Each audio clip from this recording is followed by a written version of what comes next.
oportunidad, ng tagumpay o kabiguan, ng ligaya o lungkot. Kaya marapat lamang na tanggapin si Jesus bilang tagapagligtas at Panginoon. At matapos yun ay panariwain ang katapatan at paglapit sa Kanya bawat araw o day by day. Ang day by day ay naglalayong umalalay sa pang-araw-araw na pamumuhay. Narito po si Kuya Ed Lapis sa mensaheng pinamagatang Agriculture 101, Harvesting What You Plant.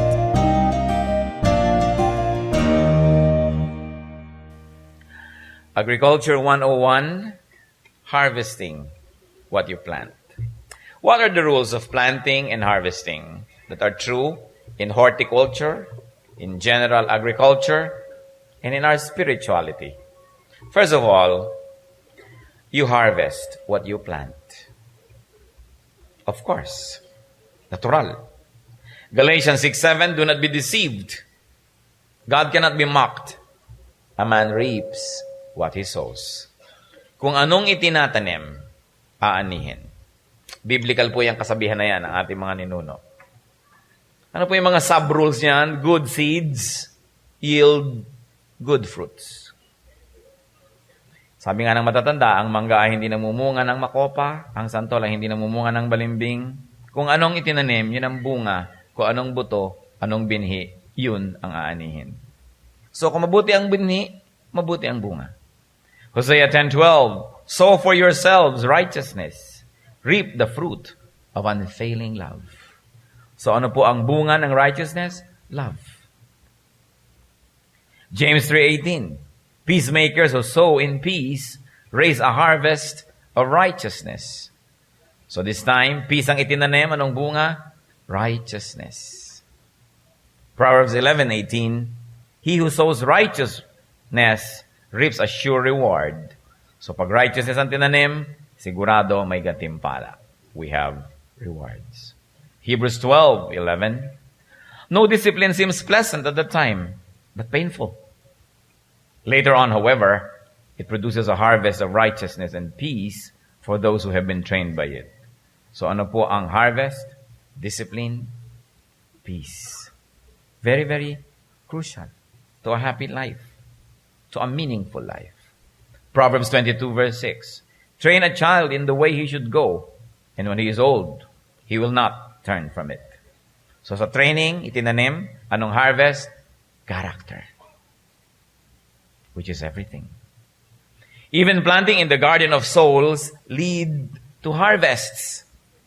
Planting spiritually also yield harvests. Romans 1:13, Paul to Christians, I do not want you to be unaware, brothers, that I planned many times to come to you, but have been prevented from doing so until now, in order that I might have a harvest among you, just as I have had among the Gentiles.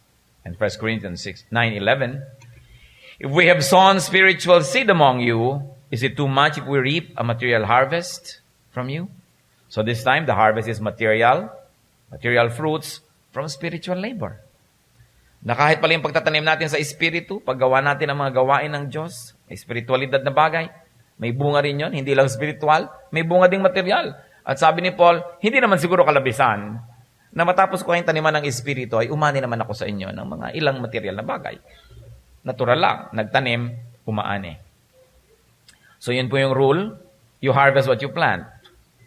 Good seeds bring good fruits, and another sub-rule is bad seeds bring bad fruits. Of course. Job 4:8, as I have observed, those who plow evil and those who sow trouble, reap it.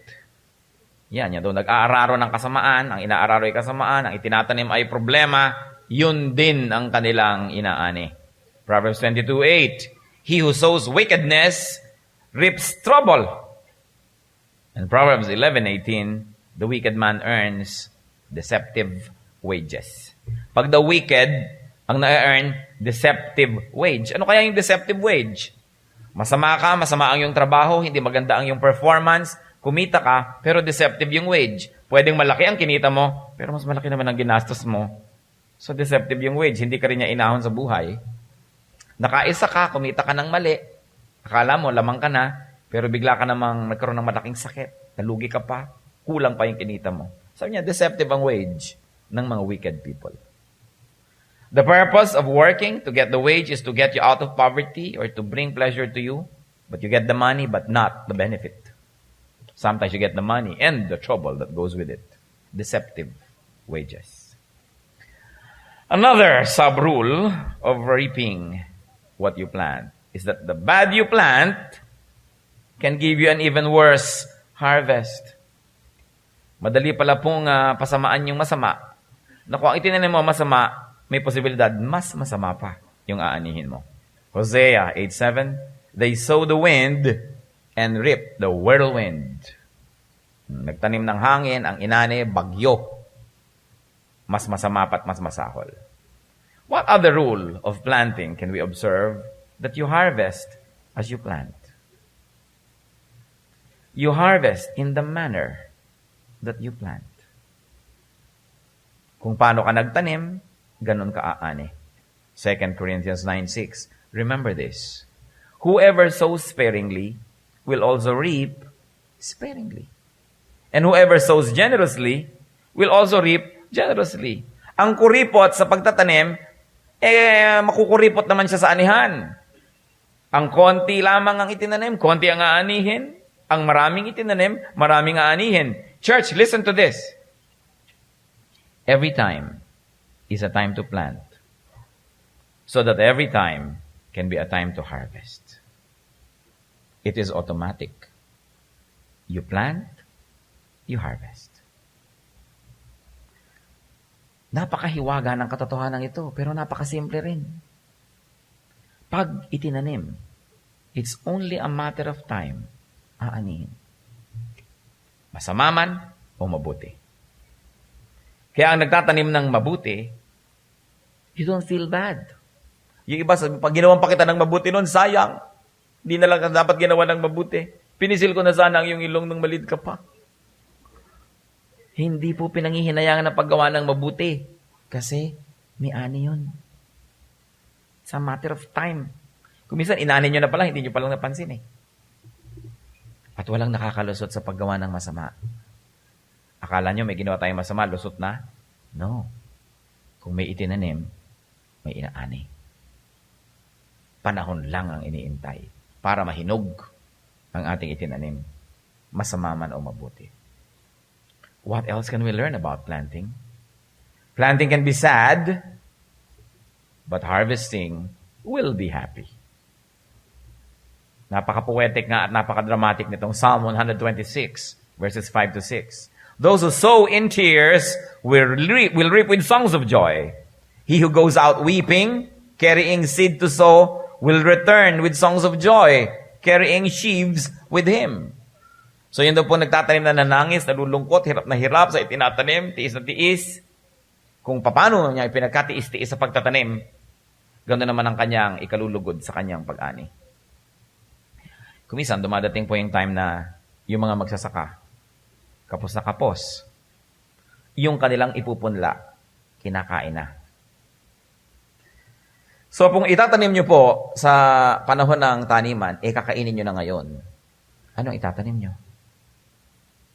At kung hindi kayo nakapagtanim, 3, 4, 5, 6 months later, anong aanihin nyo? Kaya yung nagtatanim, alam nyo, may kalungkutan yan. Ba't hindi ko pa kainin ito? Ba't tinatanim ko? Bakit hindi ko nalang kainin itong mga butong pakwan na ito? Ba't itatanim ko pa siya? Bakit hindi ko kainin itong bigas? Bakit ko ipupunla? Why will I suspend my pleasure? Why will I deprive myself and plant? But if you enjoyed it now and do not plant, then you have no harvest. Huwag niyong kakainin ang punla. Dapat laging may punla. Bisan meron kayong negosyo, huwag niyong gagastahin ang puhunan. Ang gastahin niyo lang yung tubo. Kasi pag ginastos nyo yung puhunan ngayon, sabi niya, naghihirap kasi kami, kailangan gastasin namin yung puhunan, lalo kayong lulubog sa hirap. Dahil wala na kayong puhunan, mawawala na kayo ng negosyo. Hindi kinakain ang puhunan. Hindi kinakain ang pangpunla. Kaya nagtitiis ka, naghihirap ka, pero may itinanim ka naman, may inaantay kang bunga. Ano pa po ang rule ng agriculture? Those who do not plant, naturally, do not harvest. Proverbs 6, 9 to 11. How long will you lie there, you sluggard? Hoy, batugan. Gano'n ka pa katagal hihilata dyan? Yun ang sinasabi ng Proverbs 6, 9 to 11. When will you get up from your sleep? A little sleep, a little slumber, a little folding of the hands to rest. And poverty will come to you like a bandit, and scarcity like an armed man. Ganun ang dating ng paghihirap, ng pagkagutom, pagpatulog-tulog, patamad-tamad, pabukas-bukas. Ano mangyayari? Siguradong magugutom ka. Dahil wala kang tinanim eh. Paano ka ani? Siguro hindi mo na kailangan maging matalino para malirip, masukat, maisip, mapagmuni-muni yung katotohanan na wala kang tanim, wala kang ani. Proverbs 20 verse 4, a sluggard does not plow in season. So, at harvest, or at harvest time, he looks but finds nothing. Ganon din yung pakikisama po natin sa kapwa. Wala ka namang itininim na mabuti, gusto mong umani. Wala kang ginawang mabuti sa iyong kapwa, tapos gusto mong mag-benefit sa kanya. O kaya may ginawa kang masama, tapos gusto niyo po na makaligtas sa masamang bunga nun. Walang ligtas. This is the law of nature, designed by God, preordained, and operational, whether you like it or not. It's an automatic. What you plant, you harvest. Church, even as you are sitting there or standing, whatever your case is, you are planting or not planting right now. Kanina, nagplant kayo o hindi kayo nagplant? Last week, last month, next year, every day, you're either planting or not planting. MS cycle. When you plant now, may time ng harvest yon. So when you plant tomorrow, the day after your harvest, meron ka uling harvest kasi yun ang katugma eh. Nagplant ka uli 3 days from now, so after the second day of your harvest, whatever it is, on the third day, meron ka uling harvest kasi may time na lalabas yung bunga. Gaano karaming oras ang sinasayang ng maraming tao na di sila nagtatanim? Kung 6 months ang cycle ng tanim at ani, wala po kayong ginawang mabuti ngayong araw na to, bakit kayo aasang may mabuting darating sa inyo 6 months from now? Wala kayong ginawang mabuti bukas, bakit kayo aasa na may darating na mabuti sa inyo 1 day after 6 months from now? Ngayon, meron kayong ginawang mabuti. Hindi may inaasahan kayong bunga. As sure as sunrise and sunset, as sure as the power of force of gravity, what you plant, you harvest. Proverbs 20, verse 4 is very clear. Pag hindi mo tinaniman agad, sa anihan, hanap ka ng hanap, wala. What else is the law of harvesting? God is active. God is involved in man's business of planting and harvesting. That He is the chief horticulturist. That He is the chief agriculturist. That God gives and God increases harvest. It is God who gives the harvest. It is God who can even increase the harvest. 2 Corinthians 9:10. Now He who supplies seed to the sower and bread for food will also supply and increase your store of seed and will enlarge the harvest of your righteousness. So binibigyan din tayo ni Lord ng kapangyarihan.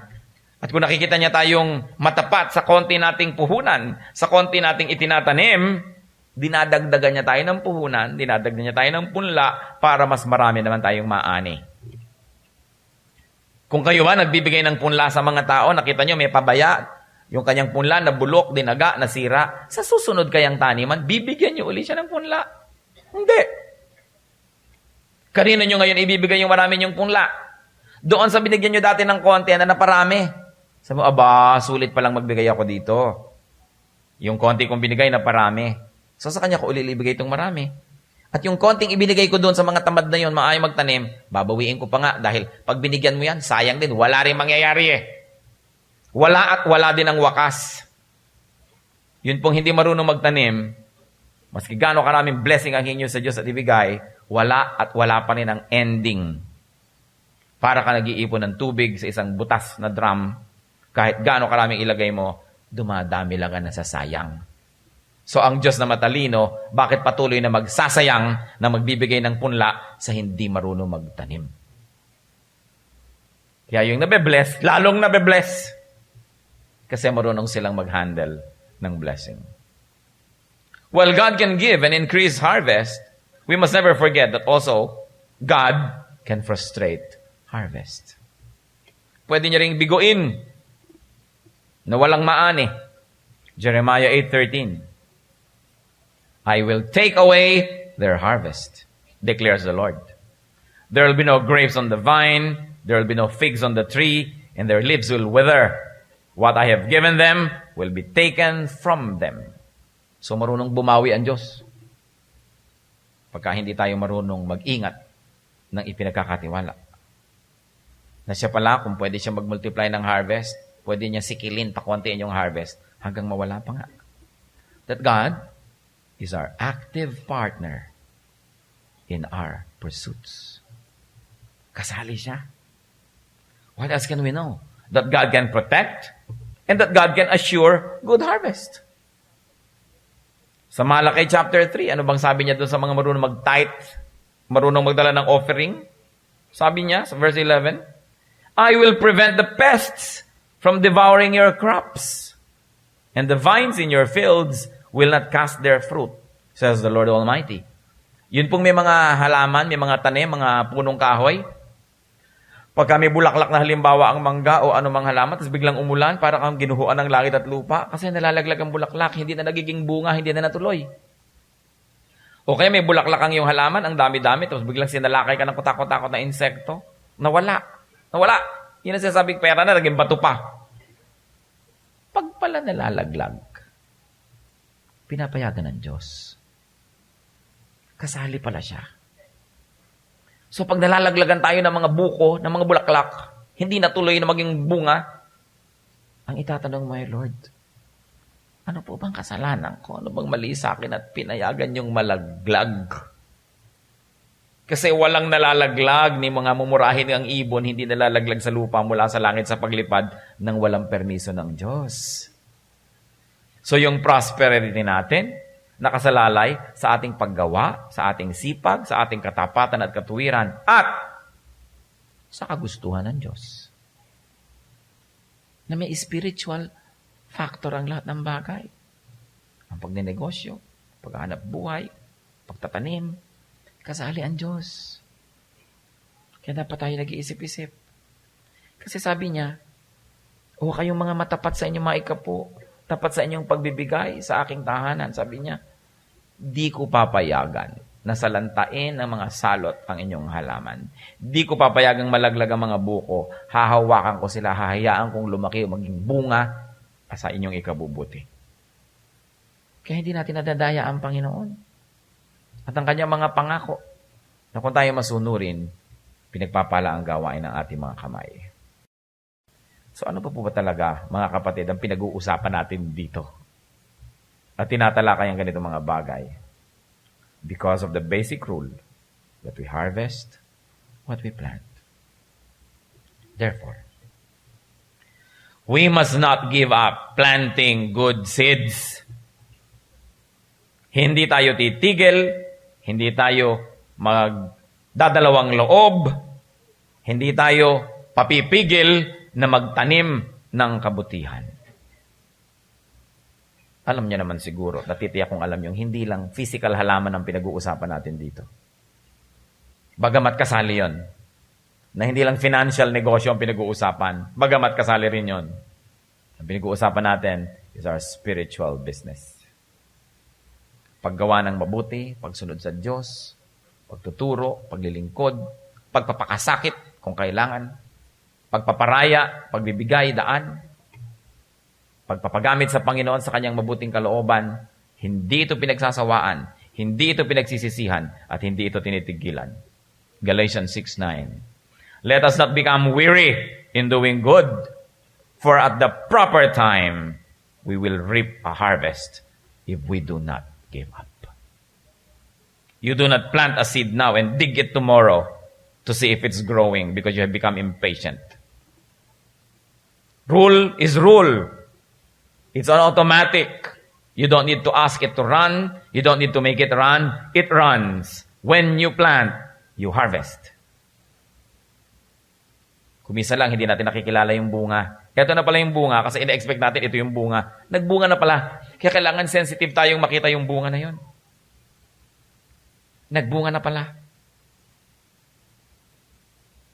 We must never give up planting good seeds. May gumagawa sa'yo ng mabuti, ginagawa mo pa rin ng tama.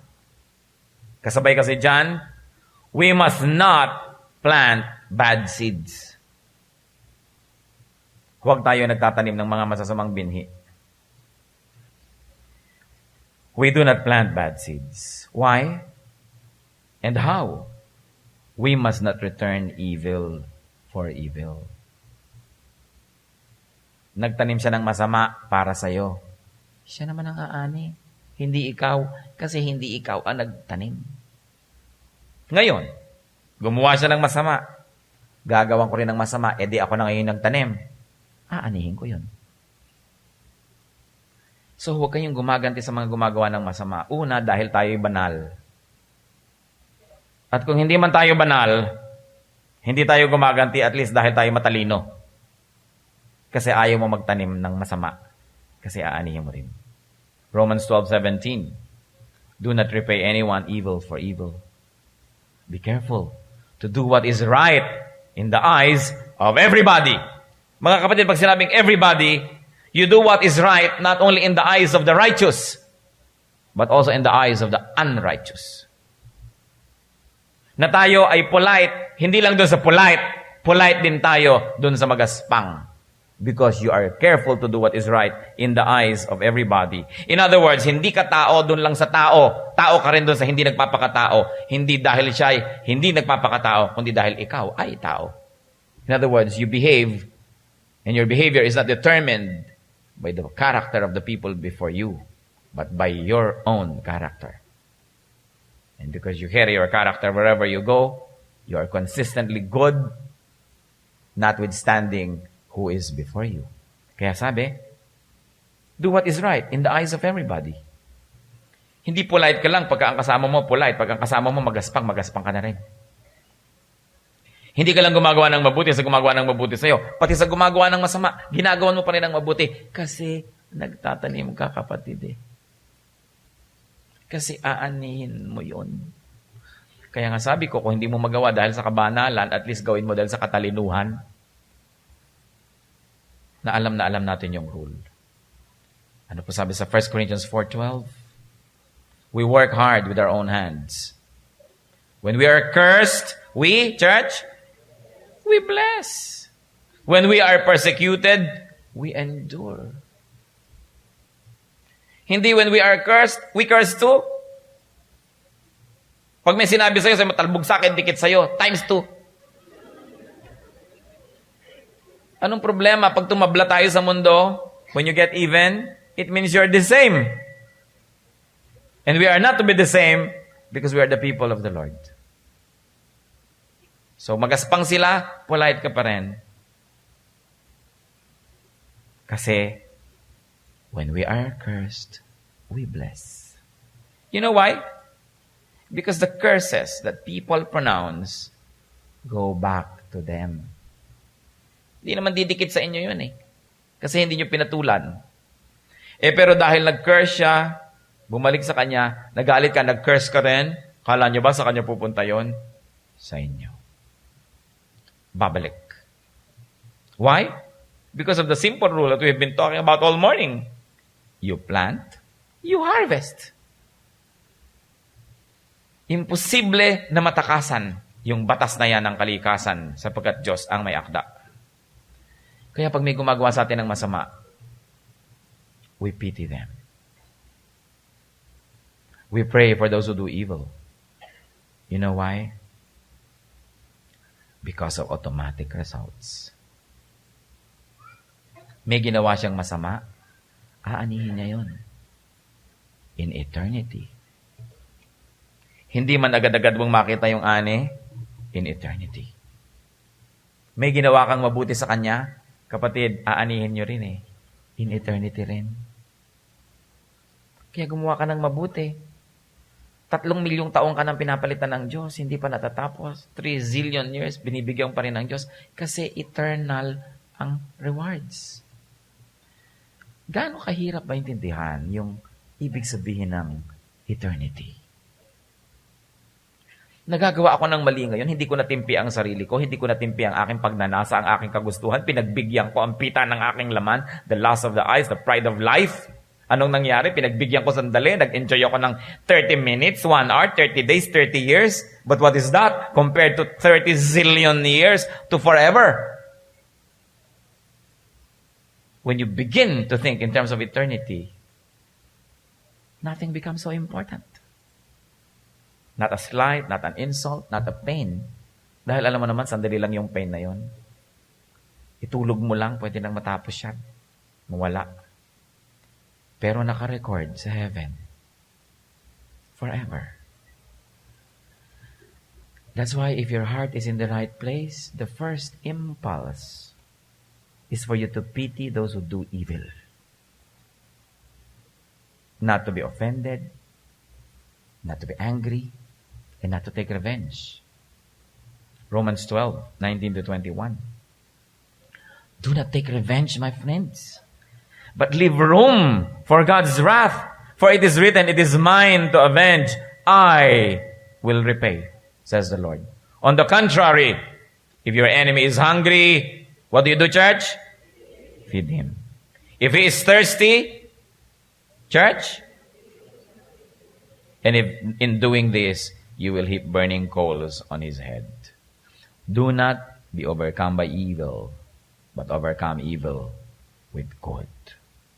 Kasi, anak ka ng Diyos. Hindi pag masama yung kaharap mo, mas masama ka. Pag mataray, mas mataray ka. Matagal mo na palang itinatago yung katotohanan.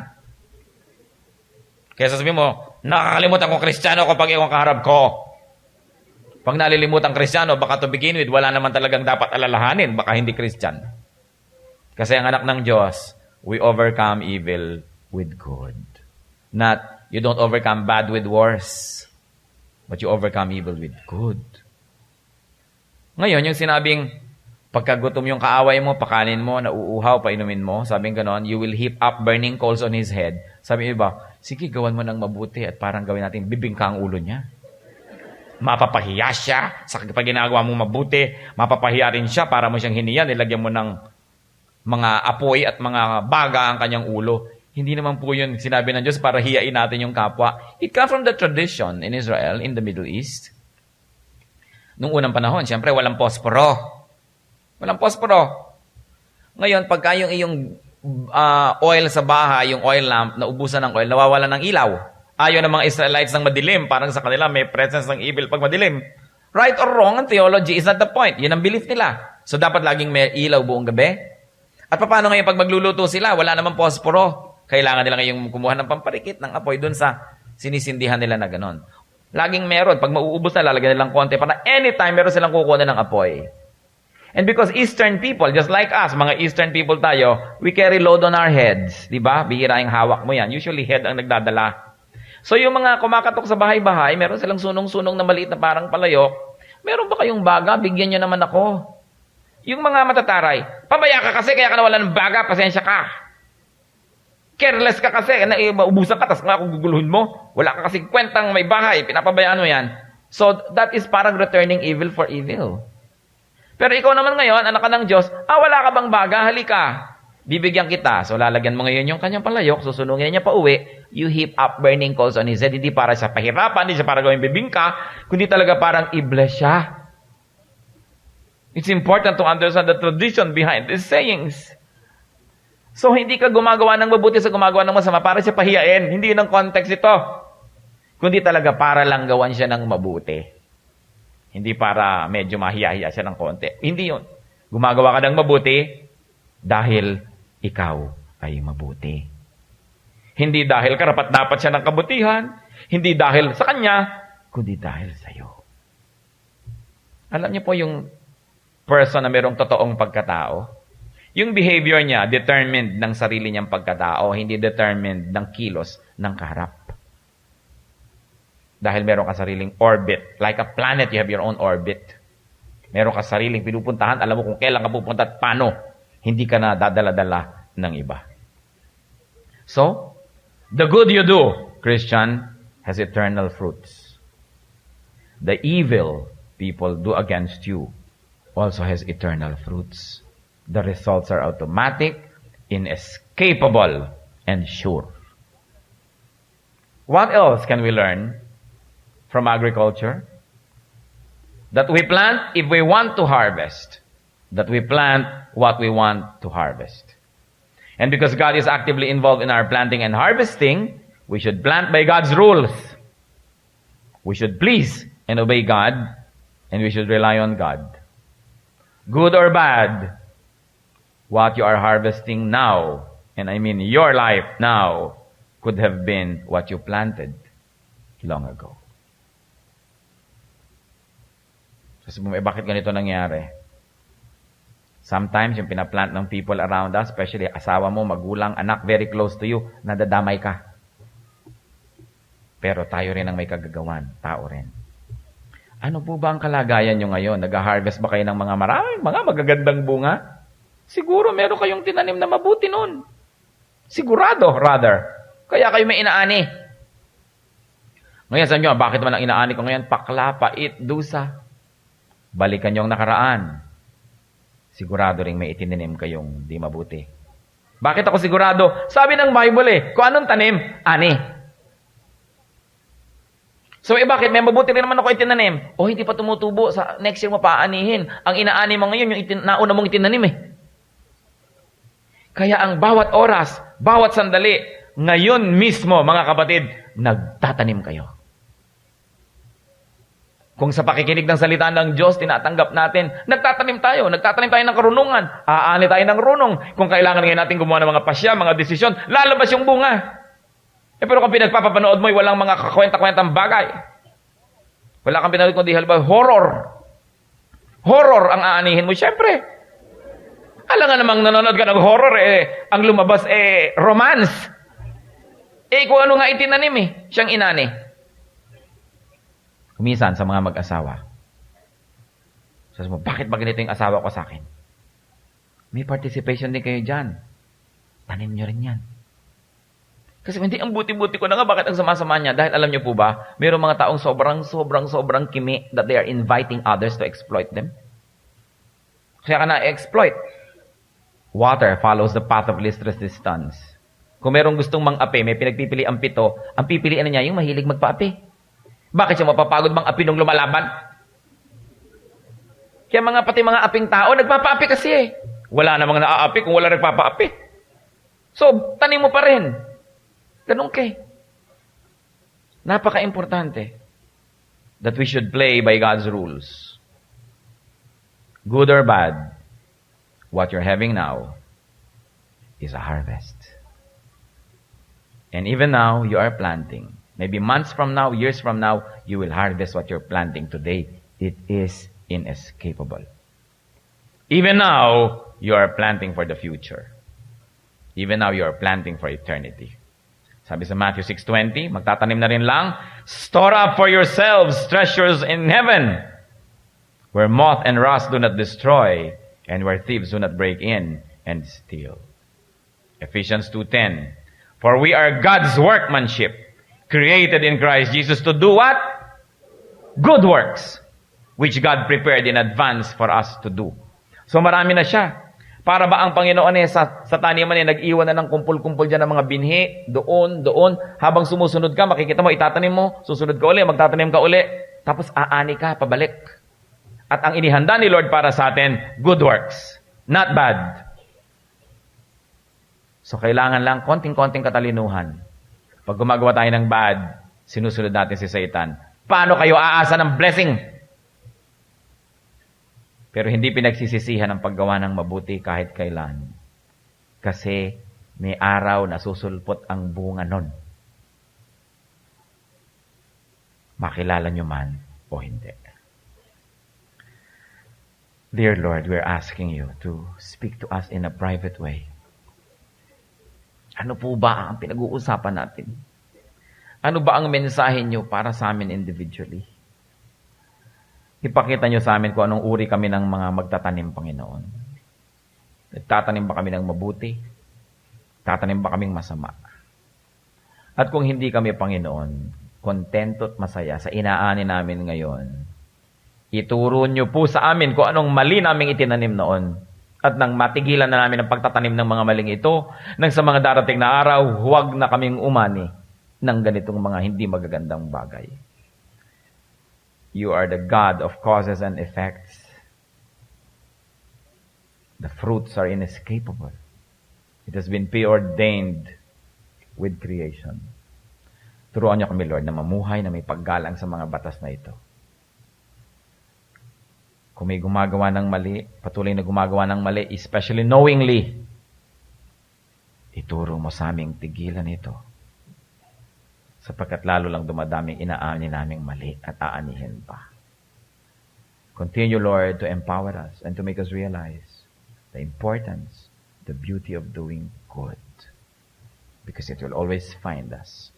The fruits of our good deeds will always find us as much as the fruit of our bad deeds. Help us, Father. Ipakita mo sa amin ang napakasimpleng bagay na ito. Mga kapatid, sa ilang saglit ng katahimikan, let's be alone with the Lord.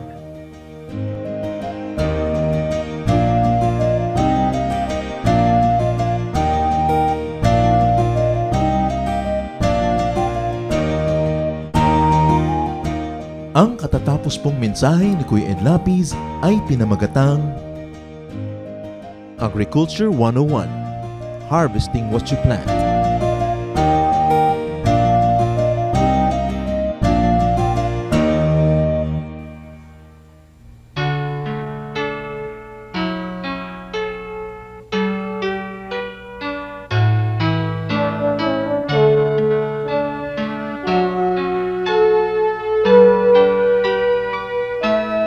Kahit lagi ang pasakit dito sa buhay ko, kahit lagi ang pagluha dito sa buhay ko, sakali man itong aking pamatok, ubod ng bigat, sa tulong mo, Jesus, nakakaya ang lahat.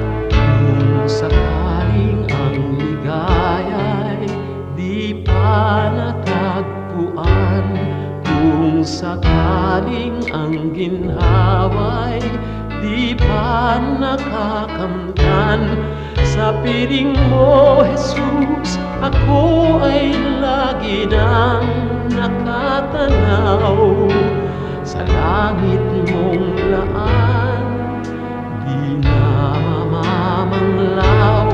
Pagtitiis, pagtitiis ang kailangan kong mabatid, kaya't ikaw, Panginoon, ang aking tutularan.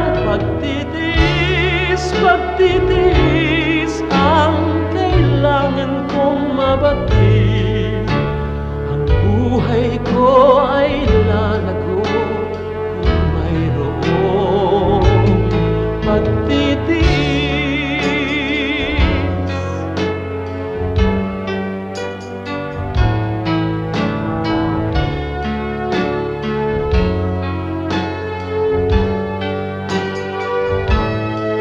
Kung sakaling ang ligaya'y di pa natagpuan, kung sakaling ang ginhawa'y di pa nakakamtan, sa piling mo, Jesus, ako ay lagi nang nakatanaw sa langit mong laan, di na mamamanglaw. Pagtitiis, pagtitiis ang kailangan kong mabatid, kaya't ikaw, Panginoon, ang aking tutularan. Pagtitiis, pagtitiis mabatid. Espiritu ay lalago kung mayroong pagtitiis.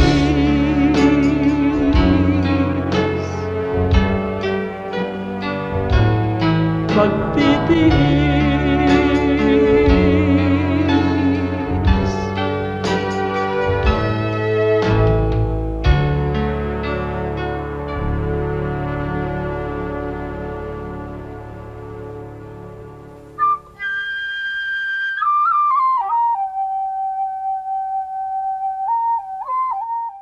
Napakasarap pong pag-usapan at itampok ang mga hiyas ng ating bayan, at ngayon po ang ating itatampok na hiyas ay isang kasabihan. Ang mga kasabihan po ng ating bayan ay talagang tunay na hiyas sapagkat kailangan ng katalinuhan, ng damdamin na malalim at ng bukas na kaisipan upang sa pang-araw-araw na buhay ay makakita ng mga batas ng buhay, generalizations in life na maaaring mai-apply natin sa pang-araw-araw at pangkalahatang mga kalagayan natin. Ang atin pong mga magulang, ang ating mga ninuno ay nakapag-ipon ng mayamang koleksyon ng mga kasabihan. Kasabihan na nagmula sa pang-araw-araw at tunay na mga karanasan. Mga karanasan na nilinis, sinubok, at dinalisay ng panahon. At ang atin po ngayong hiyas na itatampok ay ang kasabihan na kahoy na babad sa tubig, sa apoy huwag ilapit. Pag nadarang at nag-init, sa pilitang magdirikit. Yan po ay galing sa koleksyon ni Thelma Quintanar at mga kasama sa UP Cultural Dictionary for Filipinos. At kahit naman hindi natin tumabasa doon, ito'y nadidinig natin sa matatanda. Ang maganda nga lamang po ay patuloy natin itong marinig at bigkasin at iparinig sa mga bata, sa mga darating pang henerasyon. Pag ang atin pong mga kasabihan ay hindi na natin naipasa sa darating na saling lahi, yan po'y mamamatay na lamang. Mawawala na ng paggamit na pang-araw-araw, at kapag nawala yon, lugi po tayo. Napakalaking bahagi ng karunungan ng ating collective experience as a nation ang mawawala kapag ating tinalikuran at hindi ginamit ang mga kasabihan. Alam niyo naman po, maraming mga kabataan pag nakakarinig niyan, nakukornihan, but it only shows us kung gaano kagrabe ang miseducation at brain damage na nangyayari sa ating bayan. Dahil ang lahat ng mga tama at magaganda at mga dakila ay nakukornihan ang mga young people. At ang kanilang dinadakila ay mga artista, mga singers na wala namang maiturong mabuti. Ang atin pong kasabihan, kahoy na babad sa tubig, sa apoy huwag ilapit. Pag nadarang at nag-init, sa pilitang magdirikit. Ano po ang mga maaari nating mahalaw na mga katuruan dyan? Una, walang taong hindi pwedeng matukso. Hindi mo pwedeng sabing, yung taong yan matibay, pwedeng iharap talaga yan sa tukso. O yan, naku, laki sa Sunday school. O laki yan sa Biblia, laki yan sa simbahan. Matibay yan. Maging ang pinakamatuwid na tao ay susuko at matatalo ng tukso kung ito ay laging haharap sa tukso at bababad sa tukso. Napakaganda po nung metaphor na ginamit. Babad nga naman sa tubig ang kahoy at basang-basa, pero kung lagi niyong ilalapit sa apoy at tatagalan niyo ng paglapit doon, yan ay matutuyo, madadarang at magdirikit, mag-aapoy din yan. Kaya huwag po tayong pakasisiguro. Sabi rin nga sa Bible, ang tao daw na kung kailan sa palagay niya ay napakatibay niya, napakagaling niya, kung kailan sa palagay daw niya ang tao ay hindi matutumba, ay doon mag-ingat sapagkat malapit siya sa pagtumba. Napakahusay po ng pag-observe ng ating mga ninuno sa tunay na buhay at sa kalakaran ng buhay upang masabi na kahoy na babad sa tubig, sa apoy huwag ilapit. Pag nadarang at nag-init, sa pilitang magdirikit. Huwag po natin na i-overestimate ang kakayahan ng kapwa natin na manindigan laban sa tukso. Kaya iiwas po natin ang ating sarili, ang ating mga mahal sa buhay, sa mga sitwasyon na maaari silang matukso. Maski gaano kalaki ang pagtitiwala natin sa kanila at sa kanilang nakaraan, maski gaano pa kalaki ang ating pananampalataya na sila'y magiging matibay, makabubuting iiwas sila o ang ating mga sarili sa tukso. Hiyas ng ating bayan, kasabihang, kahoy na babad sa tubig, sa apoy huwag ilapit. Pag nadarang at nag-init, sa pilitang magdirikit.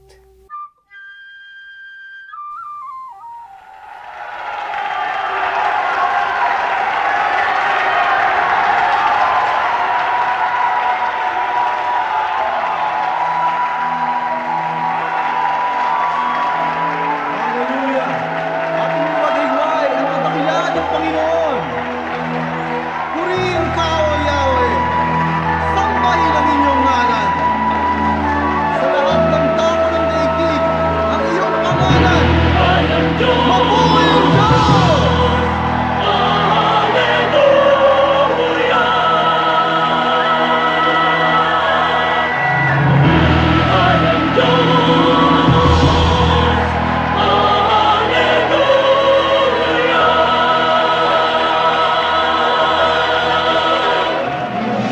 Hallelujah! Mabuhay ka, O Yahweh!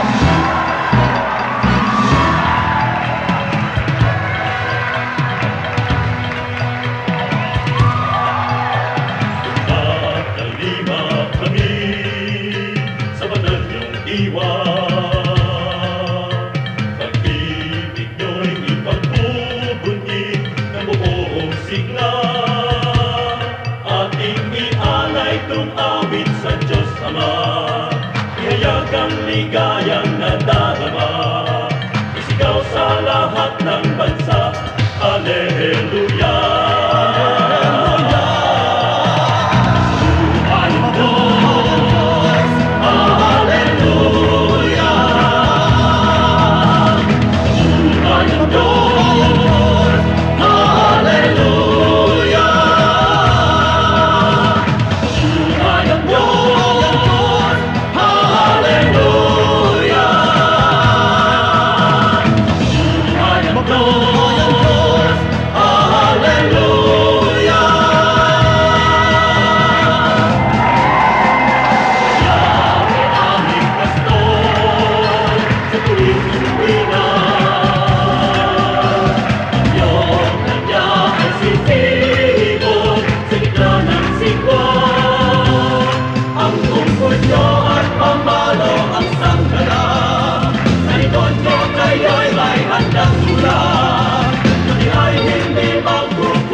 kay hihigit pa. Panginoon, tapat dakila ka. Kayo lang ang pupurihin at siyang tatanghalin, pagkat kay buti-buti niyo sa akin. Ang pag-ibig na sadyang kay ganda, mga pangako niyo'y gabay sa aking daan. Walang makapapantay sa anak ninyong alay. Ang pag-ibig niyo'y sapat kailan pa man.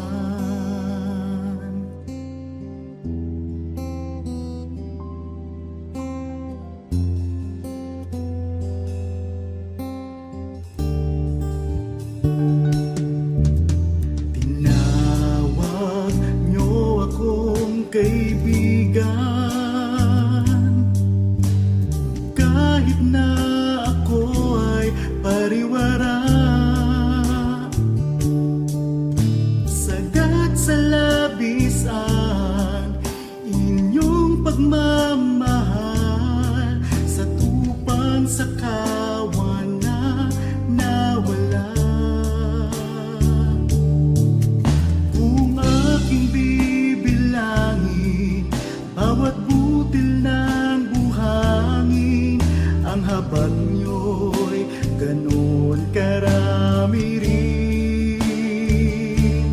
Ang pag-ibig na sadyang kay ganda, mga pangako niyo'y gabay sa aking daan. Walang makapapantay sa anak na inyong alay. Ang pag-ibig niyo'y sapat kailan pa man.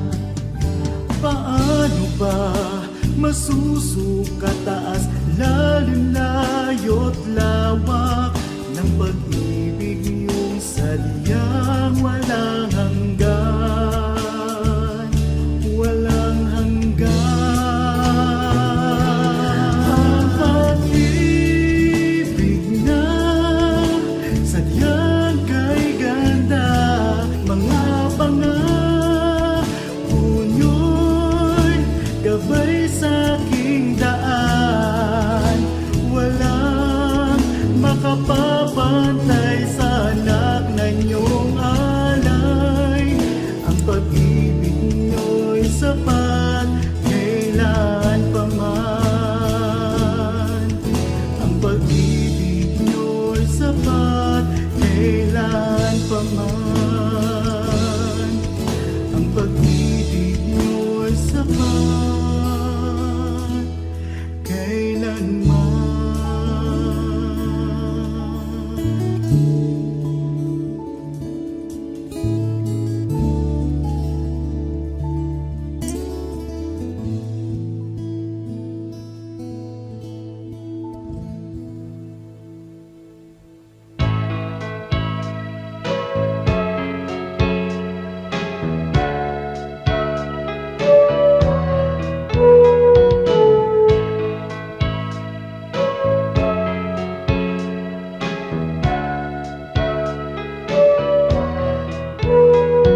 Ikaw ang aming nakikita sa kanilang mukha,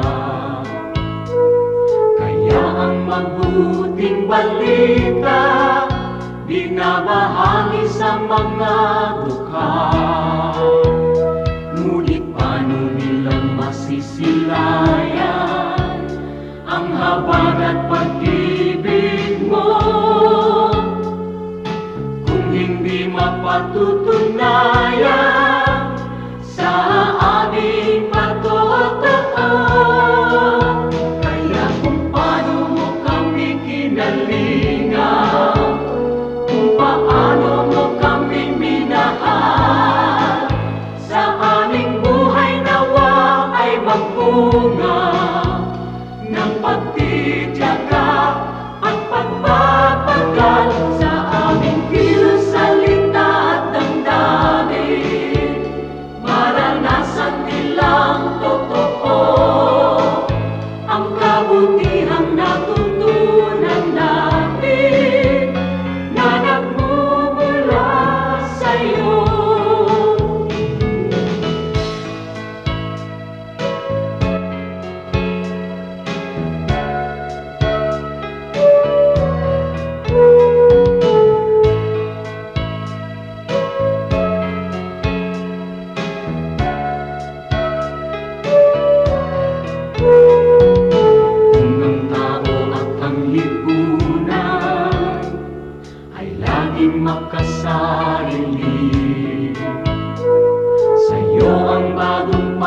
maglingkod at magsilbi.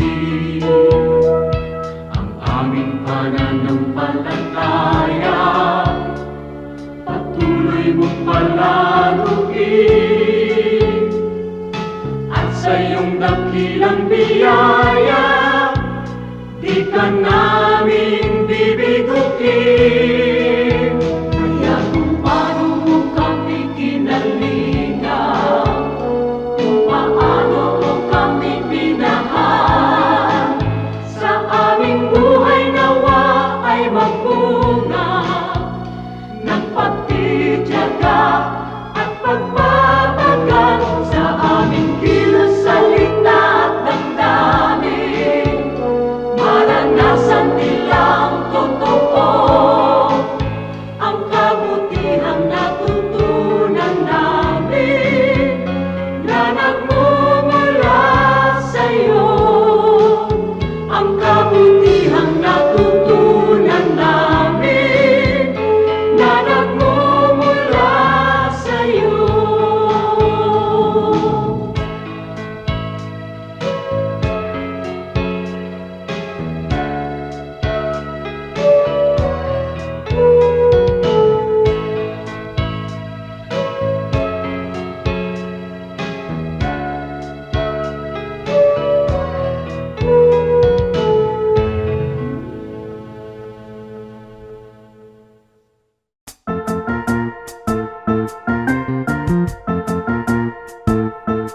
Oras na po para pansamantalang magpaalam ang programang Day by Day.